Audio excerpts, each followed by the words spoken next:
નમસ્કાર, સંદેશ ન્યૂઝના ડિજિટલ પ્લેટફોર્મમાં આપનું સ્વાગત છે અને હું છું આપની સાથે માલવી. ધોરણ 10 અને 12ના વિદ્યાર્થીઓ એટલે કે બોર્ડના વિદ્યાર્થીઓ માટે હેલ્પલાઇન નંબર જાહેર કરવામાં આવ્યો છે.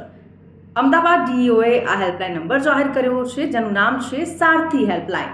વિદ્યાર્થીઓ માટે આ હેલ્પલાઇન નંબર શરૂ કરી દેવાયો છે. હેલ્પલાઇન નંબર છે 9909922648. એટલે કે વિદ્યાર્થીઓ અને વાલીઓ આ હેલ્પલાઇન નંબર ઉપર પોતાના પ્રશ્નો પૂછી શકે છે. વિદ્યાર્થીઓમાં જનરલી બોર્ડની એક્ઝામ લઈને ડર રહેતો હોય છે. પરીક્ષામાં વિદ્યાર્થીઓને માનસિક માર્ગદર્શન આપવાની આ તૈયારી છે. તણાવ મુક્ત પરીક્ષા વિદ્યાર્થીઓ આપી શકે એ માટે આ સારથી હેલ્પલાઇન નંબર શરૂ કરવામાં આવ્યો છે. 576 મનોચિકિત્સકોએ વાલીઓને આ અંગે માર્ગદર્શન પણ આપ્યું છે. એટલે હવે બોર્ડના વિદ્યાર્થીઓ ડરવાની જરૂર નથી. આ હેલ્પલાઇન નંબર તમારા માટે છે. તો આવા જ ઇન્ફોર્મેટિવ વિડીયોઝ જોવા માટે સંદેશ ન્યૂઝના ડિજિટલ પ્લેટફોર્મ સાથે જોડાયેલા રહો.